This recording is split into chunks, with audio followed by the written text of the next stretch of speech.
It's just kind of snowballed into this moment today. And you saw, the Dow have one of its worst days in months, and the Nasdaq had its biggest tumble since 2020. And that really shocks people. And so there's a level of fear in the market that there might not be this sort of what they were calling a Trump put. If there is enough carnage in markets, he might back off. It seems to be the sense is that the administration wants to go forward with tariffs, go forward with their policy, and investors in the stock market, in the bond market, you're kind of on your own to weather this storm. Joy Wilmeruth is a reporter at Market Watch. How significant is that, Joy? I know you're here to look at the economics, but it is significant that Donald Trump's refused to rule out the possibility of a recession, isn't it? It's quite different to what we were hearing from him in the run-up to this election, to the election. Right. And also, just that, we heard those words, and the Trump administration, some officials were out there this morning and saying they were going to walk back, some of those fears, not to be worried, we're paying attention.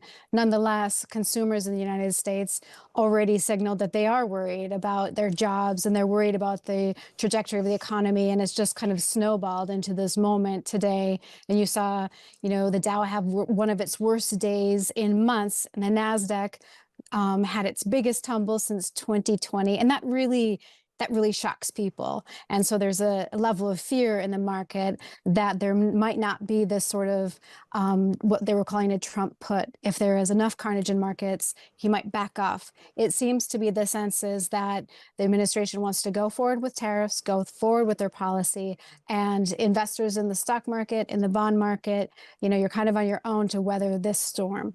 So tariffs first and kind of tax cuts later, I suppose, is the message from Donald Trump. But it was a kind of a rookie move not ruling out a recession because, as you said, it's caused global stocks to fall. People are confused by this. Donald Trump has conceded before that tariffs are going to perhaps be a hindrance to the economy, but thinks it'll all be worth it in the end. What else do we need to be talking about here? I was just reading about Wall Street's fear gauge, as it's known, the CBOE, the volatility index. Tell me about that.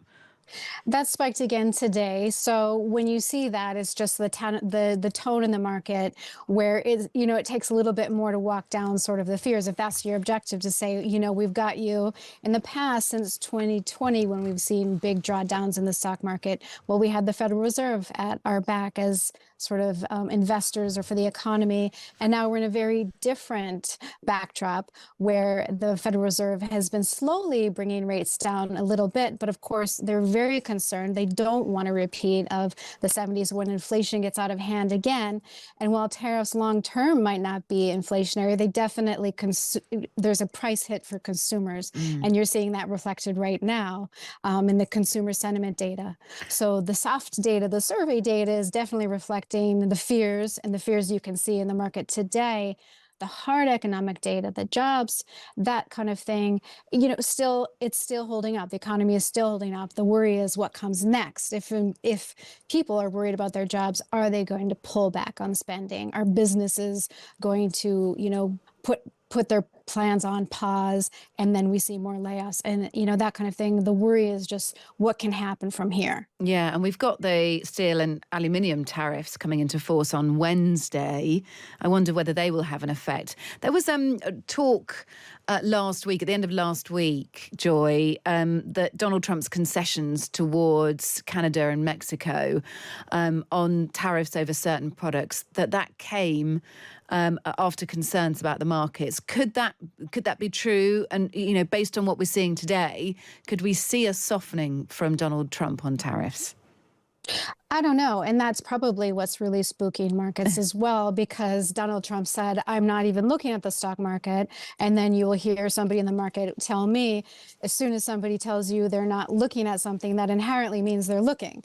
So it's sort of this mixed message, and who's going to blink first. I think that in the last couple of sessions, you've just seen investors say they're not so sure that this administration isn't willing to endure some of, carnage in stock stocks and markets.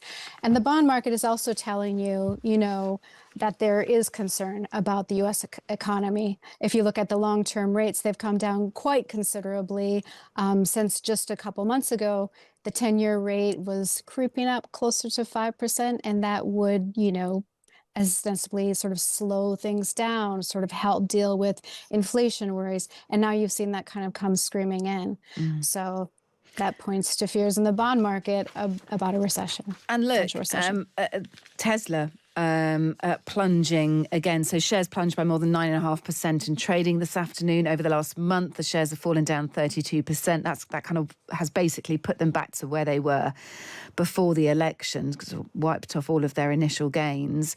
So look, I mean, you basically have to make this correlation, don't you, between what we're seeing from Elon Musk and people, traders incredibly nervous here in the message that Elon Musk is giving out, and how consumers are responding by not buying Teslas, by returning Teslas.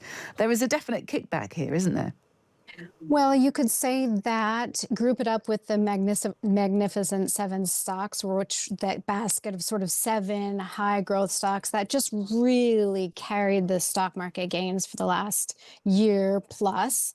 In what they would do, that would go the way of the stock market. But now you're seeing that basket, an index tied to their performance, fall another 5.2% today. So that was worse than the rest of the stock market. So those very big growth, high growth sort of names have tumbled. Tesla's in there, Nvidia's in there. So all of the darlings are sort of already in a correction territory. And is Tesla suffering more than those other brands as a result of Elon Musk, or is this just headlines being created because it happens to be Elon Musk's company?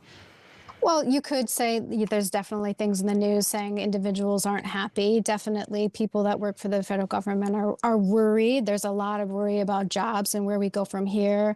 And, what's the status of departments where you've just seen this sort of, you've seen the chainsaw sort of, if that's theater on stage, it's definitely created anxiety about people and their jobs and where we're headed. Joy, thanks so much for being with us, reporter at Market Watch. That's Joy Wilmeruth there. Thank you. Coming up here on the show, we're going to debate whether you would take 250 quid a year off your energy bill if there was a brand new pylon, for example, built within half a kilometre or so of your house. Would you accept that? We're going to debate that and take a peek inside tomorrow's paper. Let's get a full news update first, though, from James Kitchen.